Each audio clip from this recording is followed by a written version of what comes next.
चलिए देखते हैं कि आज हमने सूरह अल-अनकबूत आयत 45 to 69 और सूरह ar-rum आयत 1 to 27 क्या क्या सीखा।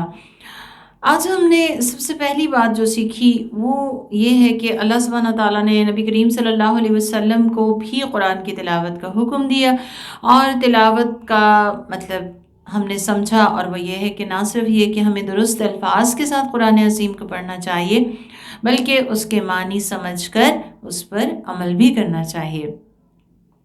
आज हमने ये भी सीखा कि नमाज को पूरे आदाब और शराइत के साथ और इखलास के साथ अदा करने से इंसान बहुत सी फुहुश और बहुत सी बुरी चीज़ों से इंसान बच जाता है और नमाज लाजिम है हम सब के लिए।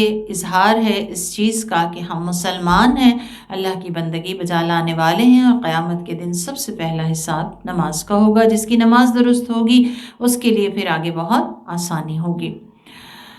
अल्लाह सुब्हानहू व तआला का ज़िक्र बहुत बड़ी चीज़ है, इसलिए कि नेकियों में सबसे बड़ी नेकी और दिलों के लिए सुकून का बायस है। इसलिए हमें ज़िक्र से गफलत नहीं करनी चाहिए। ज़िक्र दुआओं की सूरत भी है जो नबी करीम ने सिखाई, ज़िक्र जो है वो तस्बीहात की सूरत भी है, ज़िक्र जो है वो नमाज भी है और ज़िक्र जो है वो कुरान भी है। आज हमने ये सीखा कि अगर किसी सरज़मीन पर अल्लाह सुब्हानहू व तआला के अहकाम पे अमल पैरा होना नामुमकिन हो जाए तो फिर हिजरत कर जानी चाहिए। इस बात का फ़िक्र न करना चाहिए कि फिर हमारे रिस्क रोज़ी का क्या होगा। वो अल्लाह सुब्हानहू व तआला के पास से हमें मिलता है तो वो हमें ज़रूर देगा। आज हमने ये भी सीखा कि हर जान को मौत का मज़ा चखना है, तो मुझे और आपको भी मौत का मज़ा चखना है। लिहाजा हमें तैयारी करनी चाहिए उस दिन के लिए कि जो लाजिम है हर एक को उस से गुज़रना होगा। और जहाँ तक ताल्लुक़ है जन्नत के खुराफात का, जन्नत की बुलंद दर्जात पाना, उसके लिए ईमान और अमल सालेह जो हैं वो हल बताया गया। और ख़ुसूसन हदीस में आपने अमल सालेह की जिस तरह से मज़ीद वजाहत की, उसमें जो 3 अमाल आपने ख़ास तौर पे मेंशन किए हैं वो ये है कि रात को उठ के तहज्जुद पढ़ना और लोगों को खाना खिलाना और नरम कलाम करना। आज हमने ये भी पढ़ा कि दुनिया की ज़िंदगी एक खेल तमाशा है, जैसे एक ड्रामा होता है जो ख़त्म हो जाएगा।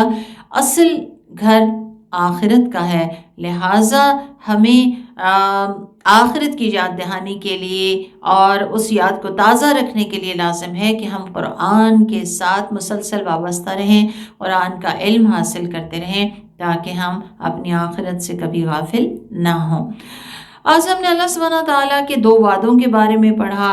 एक तो ये वादा था कि जो लोग अल्लाह सुब्हानहू व तआला के रास्ते में सेल्फलेस अटमोस्ट कंटिन्यूस स्ट्रगल करेंगे तो अल्लाह सुब्हानहू व तआला उनके लिए नेकी के रास्ते, जन्नत के रास्ते खोल देंगे, आसान कर देंगे। और दूसरा वादा ये था कि अल्लाह सुब्हानहू व तआला मोहसिनीन के साथ होते हैं जो एहसान की रविश पे अमल पैरा हों। आज हमने ये भी सीखा कि वो इल्म ही नहीं जिसमें मारिफत इलाही ना हो, तो इल्म जो है वो उसका मकसूद अल्लाह सुब्हानहू व तआला की मारिफत होना चाहिए और अल्लाह सुब्हानहू व तआला के पसंदीदा कामों में हमें उस इल्म को इस्तेमाल करना चाहिए जो अल्लाह सुब्हानहू व तआला हमें अता करे, चाहे वो दुनिया का ही इल्म क्यों ना हो।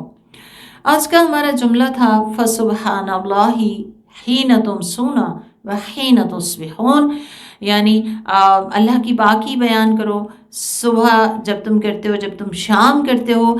तो आज का जुमला इसलिए है कि सुबह भी हमने इंशाअल्लाह 100 बार सुब्हानल्लाहि व बिहम्दिही कहना है, शाम भी हमने सुब्हानल्लाहि व बिहम्दिही की तस्बीह करनी है, क्योंकि हदीस में आता है कि जो शख्स ऐसा कर लेता है उसके सारे गुनाह साक़ित कर दिए जाते हैं।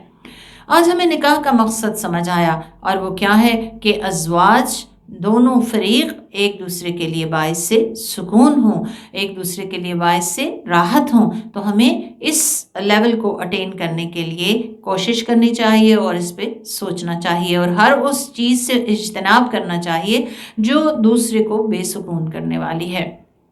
अल्लाह सुब्हानहू व तआला ने मखलूक को पहले भी पैदा किया, दोबारा पैदा करना उसके लिए हरगिज़ मुश्किल नहीं बल्कि बहुत آسان ہے، لہٰذا ہمیں یاد رکھنا چاہیے کہ وہ ہمیں دوبارہ پیدا کرے گا اور جو کچھ اس دنیا میں ہم نے کیا ہوگا اس کا ہم سے حساب لیا جائے گا۔ اللہ سبحانہ و تعالی ہمارے لیے آسانی فرمائے۔ بارک اللہ فیکم، السلام علیکم ورحمۃ اللہ وبرکاتہ۔